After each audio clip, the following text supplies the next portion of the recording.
아멘. 제가 이제 우연히 TV를 보다가 인상 깊은 홈쇼핑 TV 장면이 제가 이제 생각이 납니다. TV 홈쇼핑에서 김치를 파는 장면이 있습니다. 김치를 이렇게 파는데 그때가 이제 한때 예전에 우리가 한참 배추값이 굉장히 폭등한 때가 있었습니다. 그래서 5kg의 김치를 1,000명에게 선착순으로 판매를 하는 그 홈쇼핑의 그런 장면을 제가 이렇게 보게 되었는데, 김치 명인이 나오셔서 이 김치를 본인이 담궜다라고 하면서 비닐 장갑을 끼는 순간에 완판이 된 거예요. 1분 20초 만에 비닐 장갑을 끼고 설명도 하기 전에 이 김치를 내가 이렇게 하는데 완판이 된 거예요. 1분 20초 만에 5kg짜리가 1,000명에게 1분 20초 만에 완판이 된 거예요. 그래가지고 홈쇼핑이 시작도 하지도 못하고 이제 김치가 완판돼서 이제 방송을 끝내겠습니다라고 멘트를 하는 것을 이렇게 들었습니다.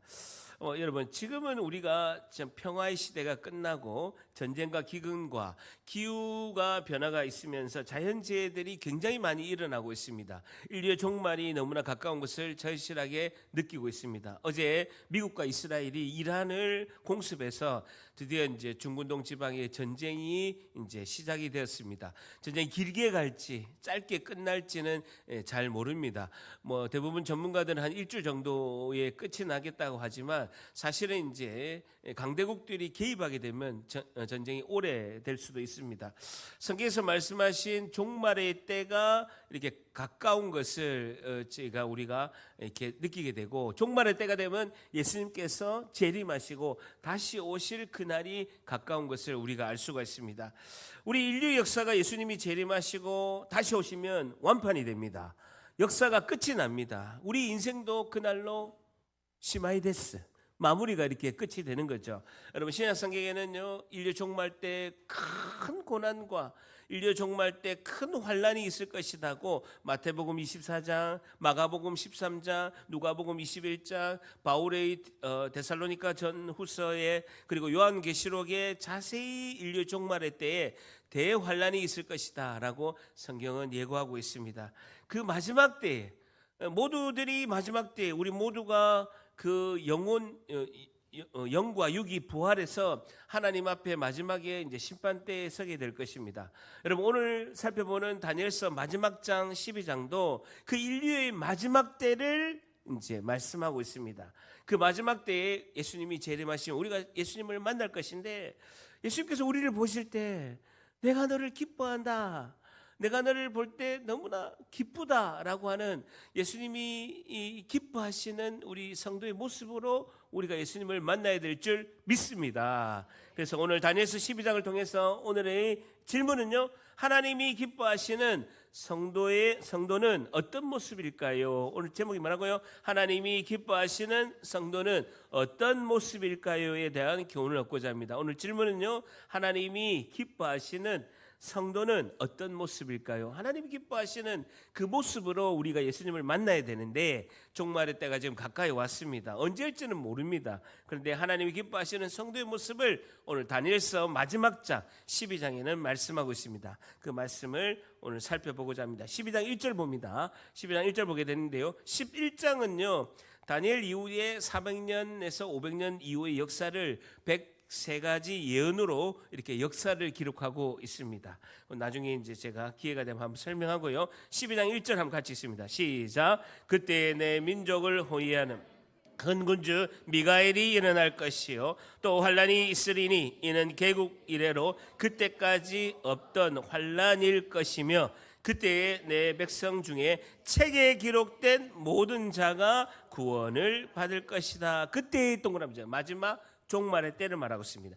대환란의 때, 예수님께서 재림할 그때, 적그리스도가 출현할 그때, 예수님 재림하기 직전에 적그리스도가 출현합니다. 슈퍼맨과 같은 적그리스도가 출현하게 돼 있다라는 것이죠. 여러분, 적그리스도, 예수님 재림하기 전에 적그리스도가 출현하게 될 것인데, 그 적그리스도가 뭐냐면요, 제가 25년 전에 처음으로 이제 성경 공부할 때는 그때 이제 유럽 연합이 막 탄생될 때입니다. 그래서 적그리스도가 EU 유럽 연합일 것이다.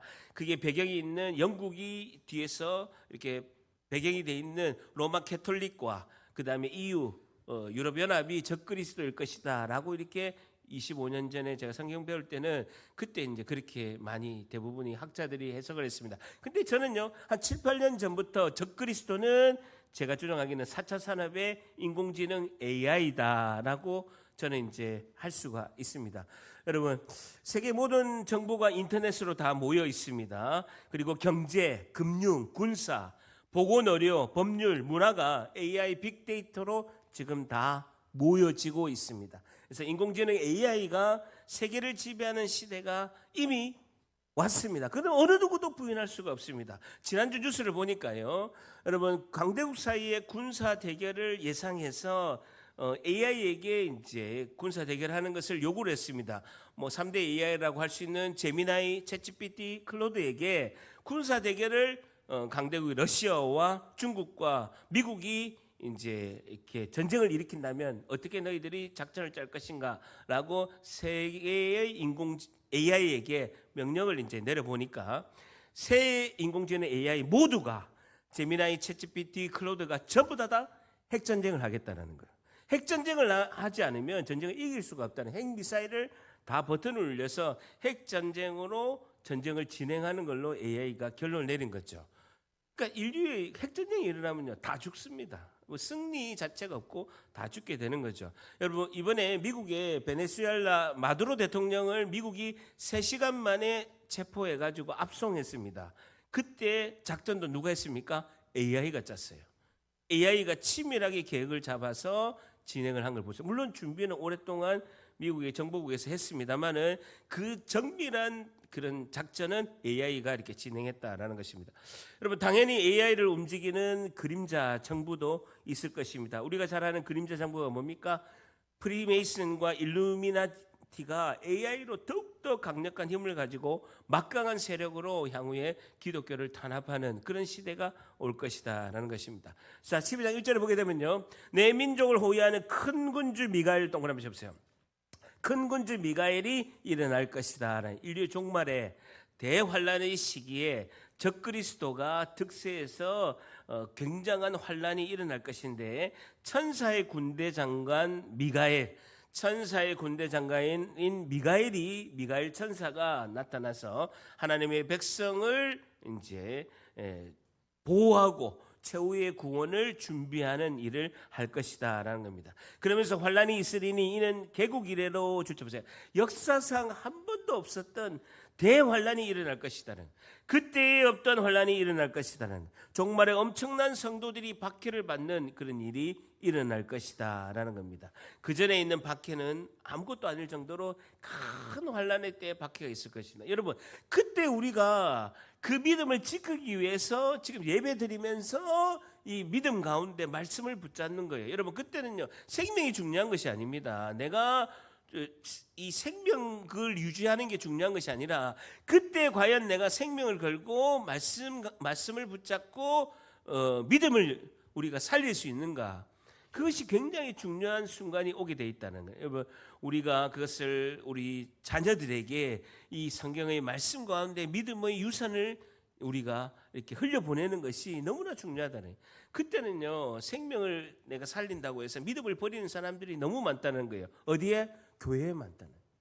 바깥에 사람은 당연히 그때는 뭐 바깥에 사람은 불신자들은 말할 필요도 없고, 교회에 한 예수님께서 이렇게 직접 하셨습니다. 내가 인자가 올 때에, 예수님께서 직접 하신 말씀입니다. 인자가 올 때에 믿음이 있겠느냐? 교회 안에 믿음이 없다라는 거예요. 왜? 말씀을 모르니까. 분명히 인류는 종말의 때, 환란의 때에 엄청난 적그리스도가 나타나서 우리의 믿음을 흔드는 엄청난 환란이 일어날 거라는 거예요. 그때 내 생명이 죽더라도 믿음을 우리가 붙잡고 영생의 생명 가운데 나가야 될 줄 믿습니다. 그때는 목숨이 중요한 게 아니에요. 자꾸 가니 안 가니가 지금 눈앞에 있는 상황이 펼쳐진다는. 자, 그러면서 내 백성 중에 보세요. 책에 기록된 모든 자가 구원을 받게 될 거다. 책 동그라미 쳐보세요. 여러분, 책이라는 세페르라는 단어인데요, 생명책을 말하고 있습니다. 생명책, 우리가 하늘에 있는 생명책, 고난을 이겨내고 끝까지 믿음을 가진 자들이 이름이 기록된 생명책이라는. 여러분 메모하십시오. 계시록 20장 12절에는 요한계시록 20장 12절에는요. 책이 두 권이 있다라고 기록되어 있습니다. 책을 펴봤는데 또 다른 책이 있는데 책이 두 권이 있는데 첫 번째 책은 생명책이고 두 번째는요. 행위를 따라 책들을 기록한 책이 있다는 거예요. 첫 번째 책은 생명책, 두 번째는요. 행위가 기록된 책이 있다는 거예요. 여러분 우리의 행위가 기록된 책이 있고 우리가 천국 백성으로 우리가 하늘의 생명책에 우리 이름이 기록되어 있다는 거예요. 여러분 우리가 행위에 기록된 대로 책에 의하면요. 다 지옥 가야 되는 거예요.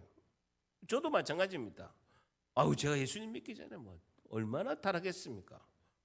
제 별명이 참 새벽 이슬이었다니까. 매일 술 먹고 뭐 알코올 중독자였어요. 그런 행위에 기록된 데 있는데 그렇게 됐는데 그 행위에 기록된 대로 한다면 우리가 다 지옥 갈 사람이네.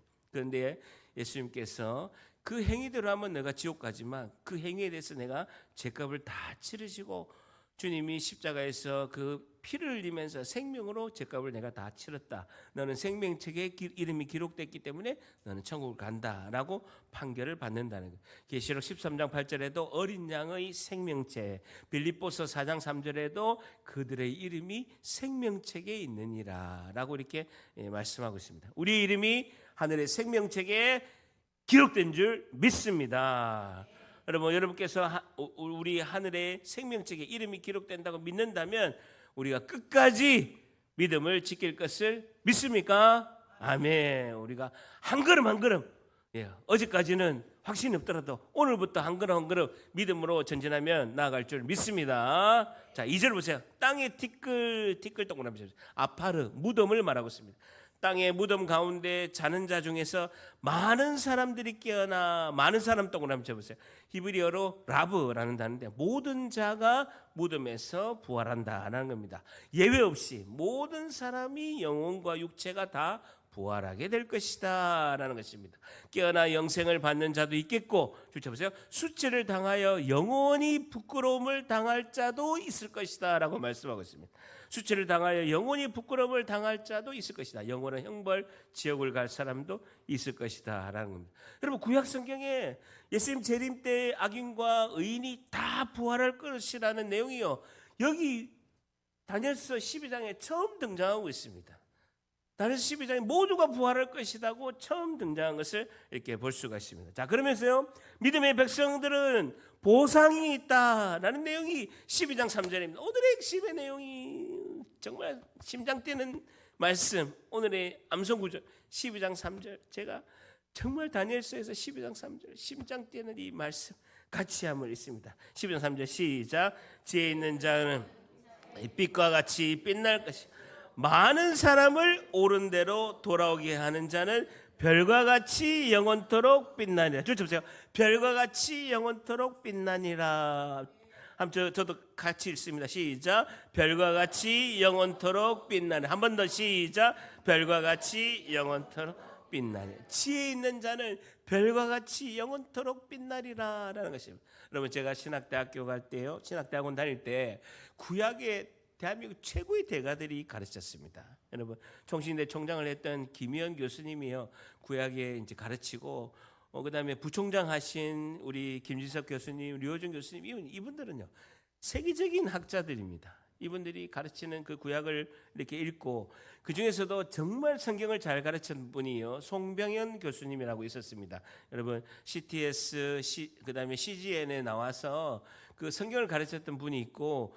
구약의 39권 주석을 다 쓰고 지금 신약도 거의 마무리 전권을 주석을 쓰고 있는 엑스포지멘터리라는 책을 쓰는 그 송병인 교수님이 강의가 했었는데 그분이 진짜 강의가 정말 탁월했습니다. 제 스승이신데 근데 그분이 선교회를 이제 결성을 했는데 그 선교회 이름이요 스타 선교회입니다. 이름 뭐라고요? 스타 선교회. 별 스타 선교회. 그래서 그분이 책을 지어서 수익금을 가지고 전 세계 선교지에 선교하러 가시는데 말씀을 전하러 송병 교수님도 가고 교수님들도 가고 우리 목사님도 같이 가는데 스타 선교회 지금 뭐 제가 아주 뭐 오래됐습니다만 매달 개인적으로 그 선교회에 이제 후원하는데 왜 스타 선교회냐? 12장 3절 다니엘서 12장 3절 지혜 있는 자는 별과 같이 영원토록 빛나리라.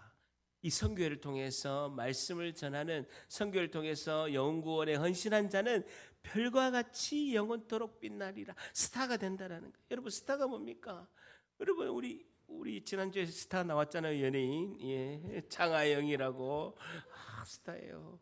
그렇게 말을 잘할 수가. 예.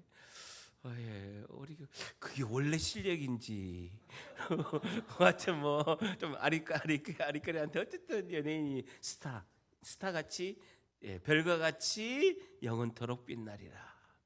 성명 교수님께서 그 수업 시간에 왜 스타 선교회냐, 다니엘서 11장 3절을 강의하시면서 스타같이 빛나리라. 여기 전도사님들은 하나님의 복음을 전하는, 영혼을 살리는 이 일에 스타같이 영원토록 별과 같이 빛나리라 라고 이렇게 말씀을 전한 거예요. 전부 다 아멘하고 성경 충만했습니다. 졸업할 땐 그 믿음 다 까먹었는데 아주 대단했습니다. 3절에 보세요. 지혜 있는 자 샤칼이라는 히브리 단어인데요, 통찰력을 가졌다, 신실한 자다, 경건한 믿음을 가진 자다라는 것입니다. 총명하고 통찰력을 가지고 신실하고 경건한 믿음을 가진 자가 지혜 있는 자다. 궁창, 하늘의 빛과 같이 빛날 것이다. 궁창은 하늘을 말합니다. 하늘의 빛과 같이 빛나는 것이고, 줄쳐 보세요. 많은 사람을 옳은 대로 돌아오게 하는 자라는 거예요. 지혜 있는 자와 동일한 단어로요, 그들을 통해서 많은 사람이 하나님 품으로 구원을 받게 한다는 거예요. 여러분, 우리가 전하는 복음을 통해서 성령의 역사에서 많은 사람이 하나님 품으로 돌아오는 기적의 역사가 있을 줄 믿습니다. 여러분, 우리가 부활절날 한 영혼을 초대하는 거예요. 그래서 복음을 전하는, 하나님이 감동 주는 분이 있습니다. 마음을 주는 분이 있으면요, 즉시 달려가서 가까운 분이나 이웃에 있는 분이나 마음을 주는 분에게 복음을 전하는 거예요. 삶의 열매가 많은 자들이, 우리가 전하는 그 복음을 통해서 하나님 품으로 돌아오는 자가 많이 있다는, 궁창의 하늘의 빛과 같이 빛날 것이고 별과 같이 영원토록 빛나리라 라는 것입니다. 마지막 때에, 종말의 때에 끝까지 믿음을 지킨 성도들은 최후의 심판 때 하늘의 상급이 있다. 주님의 영광의 상급이 있는 궁창의 하늘의 빛과 별과 같이 영원한 천국의 삶, 주님이 별과 같이 영원토록 빛나게 우리에게 상을 주실 줄 믿습니다. 오늘 첫 번째 교훈, 하나님이 기뻐하는 성도는 어떤 모습일까요? 첫 번째, 하늘의 상급을 위해 삶을 사는 지혜 있는 자입니다라는 것이죠. 하나님이 기뻐하시는 성도는 어떤 모습일까요? 첫 번째, 하늘의 상급을 위해 삶을 사는 지혜 있는 자입니다라는 것입니다. 우리의 중심이 하늘의 상급을 생각한다는 거예요. 믿음의 백성은 현재 내가 좀 더 잘 먹고 잘 살고 편안한 삶을 위해서 현재 삶을 사는 것이 아니라, 내가 마지막 때에 주님을 만날 때 내가 어떤 삶의 모습을 가져야 하나님께서 기뻐하시고 예수님께 내가 상을 받을 수 있는가, 그것에 집중하는 자라는 것이죠. 내가 마지막에 하나님 앞에 우리 모두가 서게 될 것입니다. 그때 하나님께 상을 받고 착하고 충성된 종아라고 하나님께 칭찬받는 우리 모두가 되시기를 예수님의 이름으로 축복합니다. 지혜 있는 자, 총명하고 통찰력을 가지고 경건한 자, 결국은 예수님만 의지하고 바라보는 자라고 할 수가 있는 것이죠. 우리가 세상의 욕심을 따라 사는 것이 아니라, 삶의 즐거움과 안락함과 편안함을 위해서 사는 것이 아니라, 지혜 있는 자는 하나님의 놀라우신 은혜를 바라보고 마지막에 내 모습이 어떤 모습인가를 내가 상상하면서 살아가는 자다라는 겁니다. 여러분, 저를 보세요. 저는 목사라서 성도분들의 임종도 많이 보고 인생에 이제 병원 신방도 많이 가잖아요. 그리고 쭉 보게 되면요, 우리 인생이 별거 아니에요.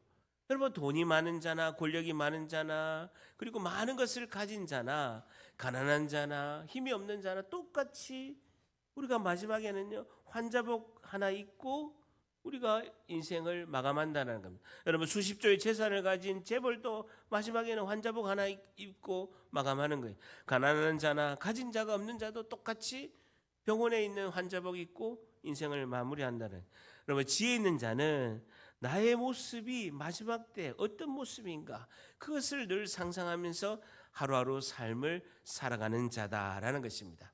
하루하루 주님의 손 꼭 붙잡고 주님이 인도하시는 그 은혜대로 살아가는 상급이 큰 우리 모두가 될 줄 믿습니다.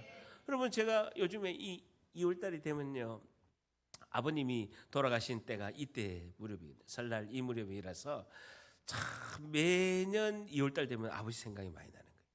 아버지 생각이 많이 나는 거예요.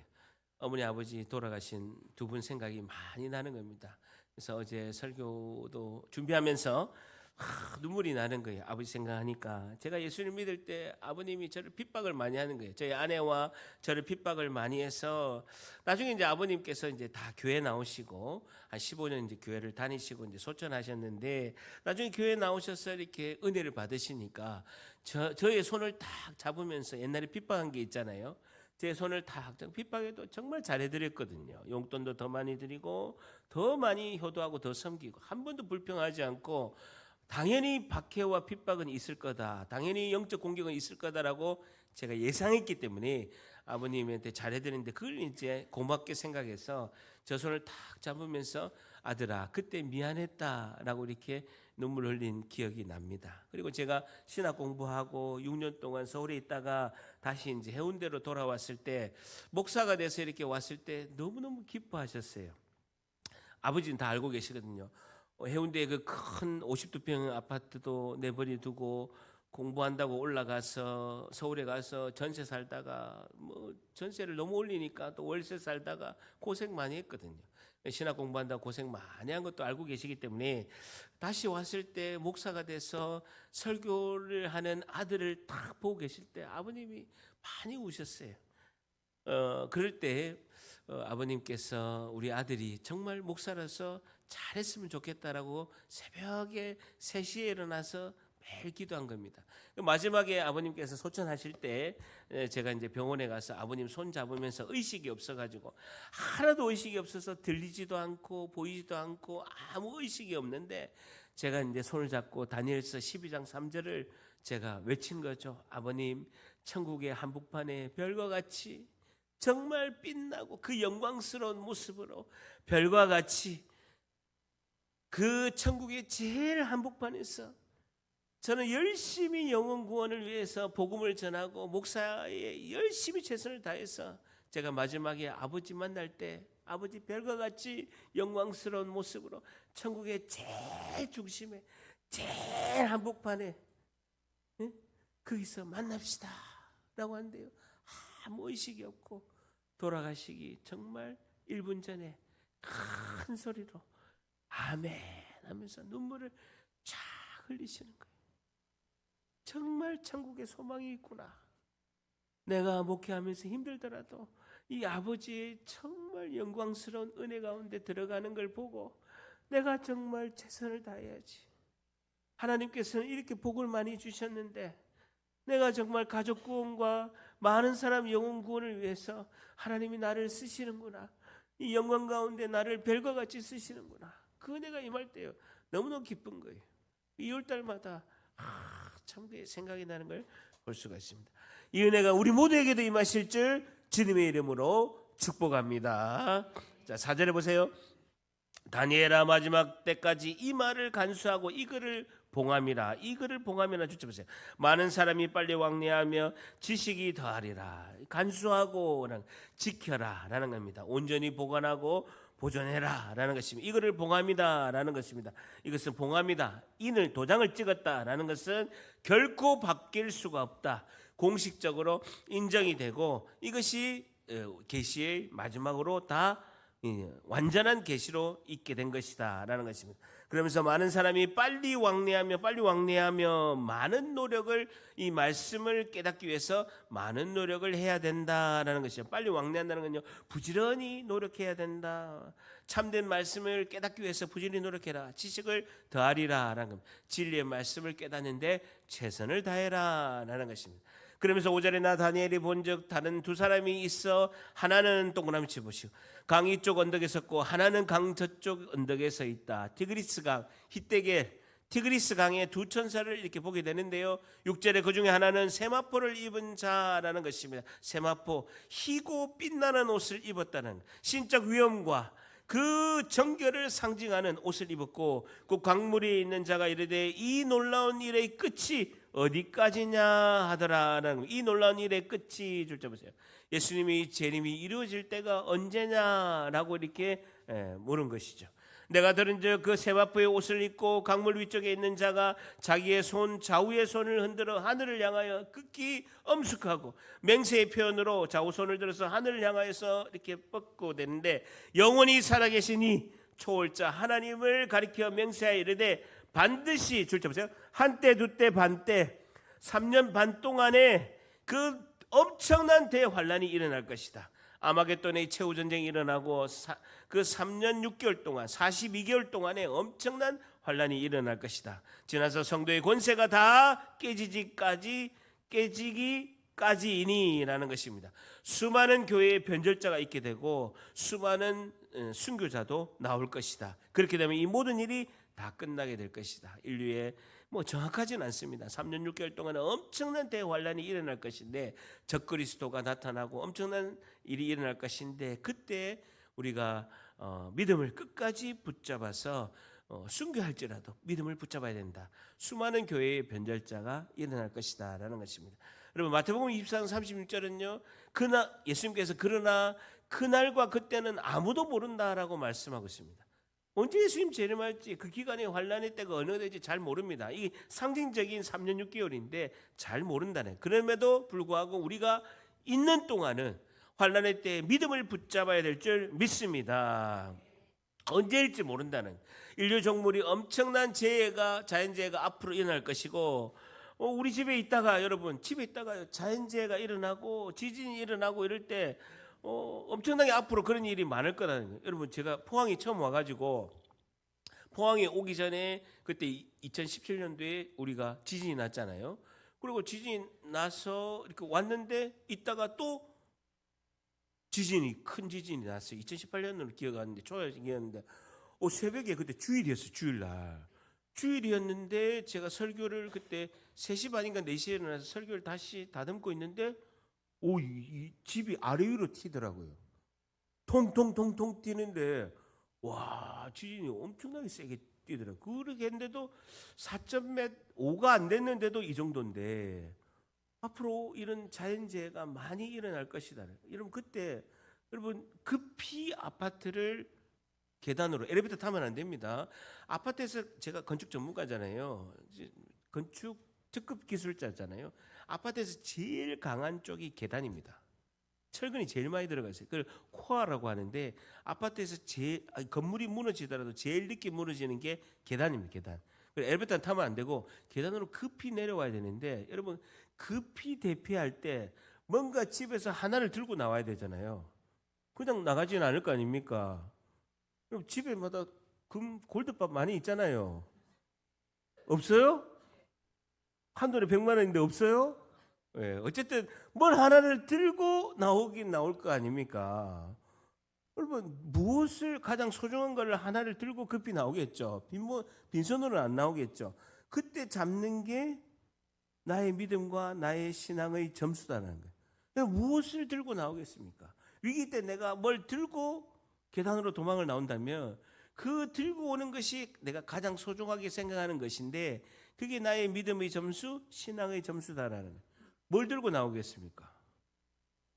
여러분, 뭘 들고 나오겠습니까? 지금 생각나는 거 있죠? 한번 적어보세요.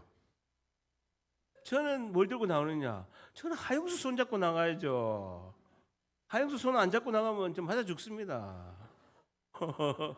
저는 이제 성경책 26년 동안 빼곡하게, 그 1189장 빼곡하게 적은, 26년간 그 묵상하고 성경 공부하고 적은 그 성경책, 그 한 권 들고 나오는 거죠.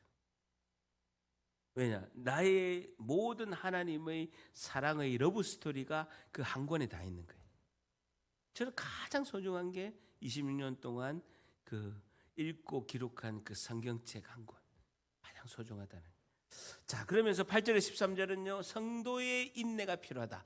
영적 전쟁에서 승리하기 위해서는요, 성도의 인내가 필요하다라는 것입니다. 8절에 다니엘이 줄잡으세요. 내가 듣고도 깨닫지 못한지다라는 거예요. 천사가 이야기했는데 내가 들어도 깨닫지 못한다라는 거예요. 다니엘처럼 평생 하루에 3번씩 목숨 걸고 기도하고 하나님께 붙들린 자도 하나님의 뜻을 다 알지 못하는 상황도 있다라는 거예요. 그러면서 내가 이르되 내 주여 이 모든 일의 결국이 어떻게 하겠나이까라는 것입니다.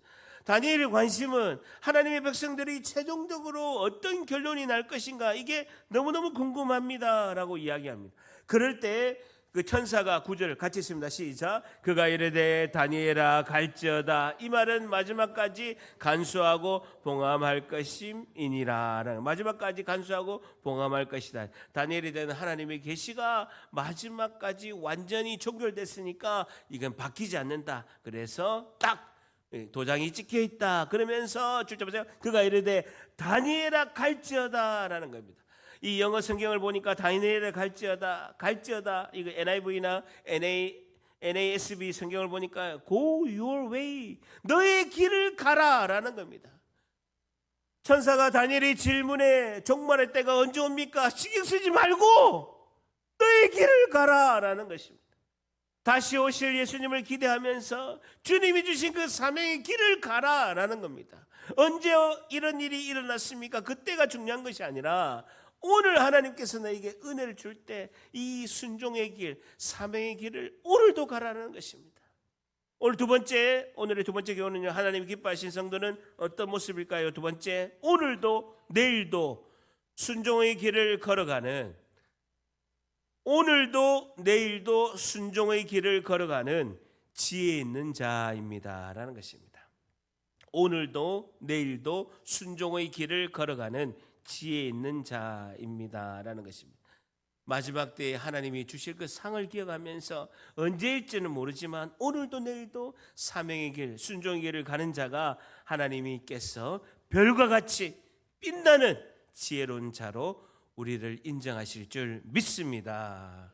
자, 10절에 보세요. 많은 사람이 연단을 받아 스스로 정결하게 하며 희게 할 것이다 라는 겁니다. 악한 사람은 악을 행하리니 악한 자는 아무것도 깨닫지 못하는데 오직 지혜 있는 자는 깨달으리나. 많은 사람이 연단을 받아 스스로 정결하게 하고 희게 될 것이다. 참믿음의 백성들은 엄청난 환난과 박해 속에서도 궁극적으로 영적으로 승리하게 된다는 거. 왜 그렇습니까? 말씀을 알거든. 말씀에 대환란이 올 것이고 그때 믿음을 흔드는 큰 사건이 일어날 것인데 생명을 우리가 잃더라도 믿음을 우리가 변하면 안 된다라는 것이죠. 궁극적으로 영적으로 승리하는 것이 중요하다라는 것입니다. 그럴 때 그 연단을 통해서 우리가 깨끗하게 된다는, 스스로 정결하게 되며 희게 될 것이다. 우리가 더욱더 깨끗하게 된다라는 것입니다. 욥기서 23장 10절에 그러나 내가 가는 길을 그가 아시나니 그가 나를 단련하신 후에는 내가 어떻게 된다고요? 정금같이 나오리라. 내가 순금같이 나오리라 라고 이렇게 말씀하고 있습니다. 10절에 하반절에 보면 악한 사람은 악을 행하리니 악한 자는 아무도 깨닫지 못하는데 오직 지혜 있는 자는 깨닫게 된다라고 이렇게 말씀하고 있습니다.